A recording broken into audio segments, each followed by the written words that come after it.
Well, it turns out that if you look into this a bit more carefully, that you can make almost any wave shape by adding up the various harmonics, and you can make almost any quality of sound by doing it.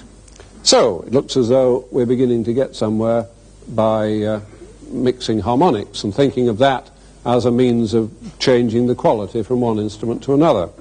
Unfortunately, like so many things, it doesn't turn out to be quite as simple as that. And those of you who are old enough to remember pre-war electronic organs, I mean, you've heard them post-war, I'm not suggesting you're as old as all that, but there are plenty of pre-war organs around.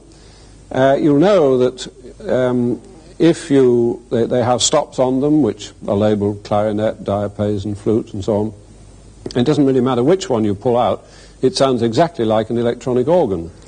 And the question is, why is that? Why does it sound like an electronic organ, even though, if you actually take the trace that is being produced, it may look exactly the same as the trace from a clarinet or a flute? Well, one of the reasons for that is that, for some reason which I've never really understood, in the period between the two wars, people looked at these wave traces, but they only looked at relatively short bits of them. And this, I think, was the mistake. Here's a picture of the kind of wave trace that they would look at. And you see this sort of thing in many books that were written between the two wars. And the top trace would be labelled flute, the middle one clarinet, and the bottom one guitar. And you can see that they repeat exactly. If you follow the flute one, the little wobble is at the same place, and it's absolutely repeating precisely. And this led people in that sort of period to think, oh, well, it's just an exact repetition. We can analyze that into its harmonic components, and there's the answer. This is why we're getting that particular quality of sound. But just have a look at what happens if we, instead of taking just that little bit, which is only 1/100th of a second, if we take 1/10th of a second's worth. Look what happens now. Can you see that they're not really repeating quite regularly? There are wobbles on them, and particularly the bottom one, the guitar, I think you can see that it's nothing like a repeat. And if we go to 1 whole second's worth instead of 1/10th of a second, as that was, you see what happens then. All the waves are squashed up. You can see how they begin. The flute begins with a different sort of shape from the clarinet. They've both got wobbles on them, and the guitar, of course, behaves in a completely different way. Now let's just have a look, for comparison, at a synthetic waveform. Just have a look at the top one and the third one down. That's electronically generated, and you see how absolutely uniform it is. And if we squash that one up, like we did on the last slide, you can see that it's still very uniform, absolutely uniform. And one of the clues seems to be that the human brain seems to like a little bit of imperfection. You see, we know our fellow men and women. We know that they're never going to produce absolute perfection. And so if we hear something which is absolutely uniform, we say, that's not a human being, that's not an animal, that's a machine. If you're out in the country and you hear a high-pitched whine or a hum, something of that sort, you would never dream of thinking that it was an animal making that noise. You know immediately that it's an electrical transformer or a pump or something like that. It's mechanical. It's much too perfect to have a human being involved with it. And so I think that's one of the answers, but it's only part of the answer. The main part of the answer is in that beginning bit. You saw how differently the note started. And it turns out that the way the note starts is probably the most profound difference between one instrument and another. If we take a tuning fork, for example, you don't hear very much if you just hit it and hold it up like that, because the prongs of the fork are not really big enough to make a big pressure change. But if I put it on the bench, then of course we hear quite a loud sound. And what you have to ask yourself is what exactly is happening there.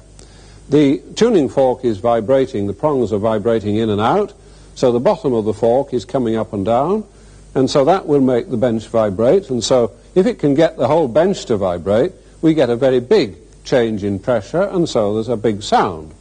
But the fork has to work hard to get the bench to cooperate. The bench has what physicists would call inertia, what perhaps we would call humanly laziness, which we all suffer from time to time, and the bench just doesn't want to move. And the fork has quite a battle with it, trying to get it to move. And it takes perhaps a tenth of a second, or even a little longer, for the fork to actually get the bench to move.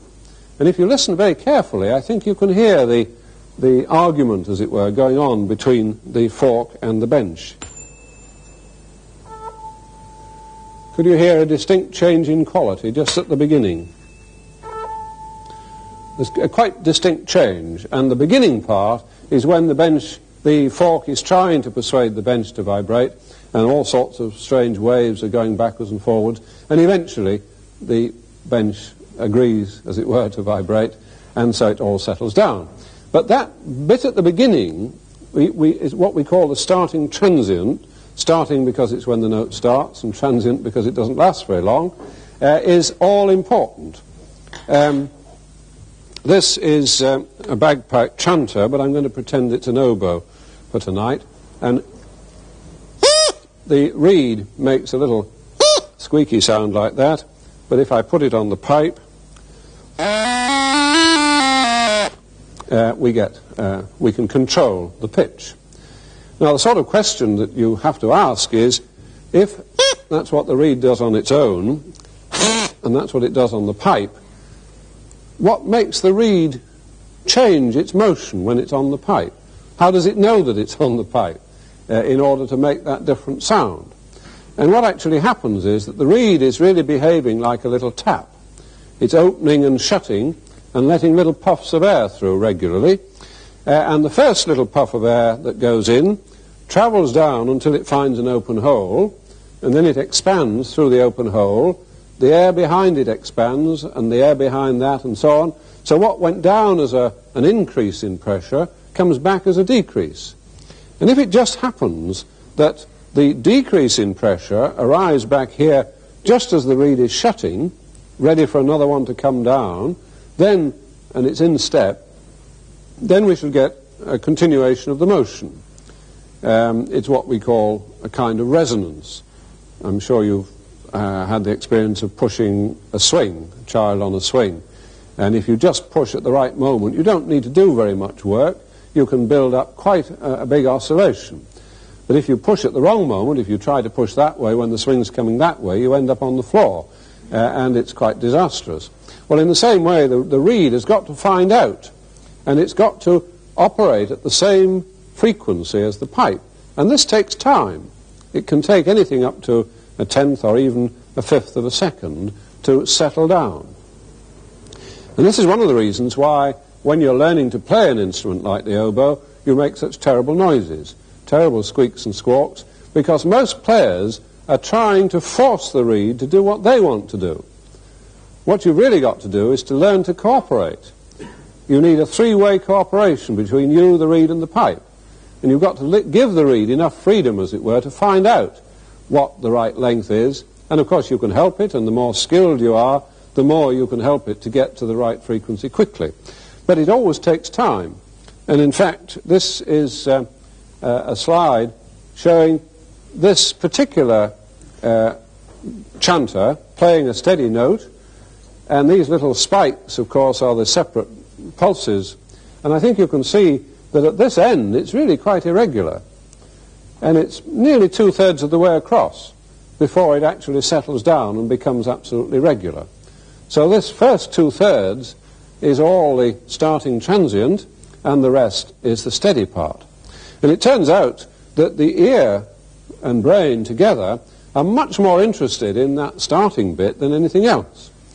And what seems to happen is that the ear and brain hear that little starting bit, and they say, ah yes, this is going to be a bagpipe chanter, so I needn't bother with the rest, and so the brain turns off and looks around for something else. And this is one of the clues to why you can listen to all the different bits of the orchestra.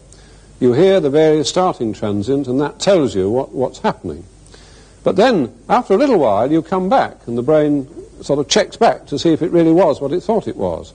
And this is a very complicated hearing process that goes on.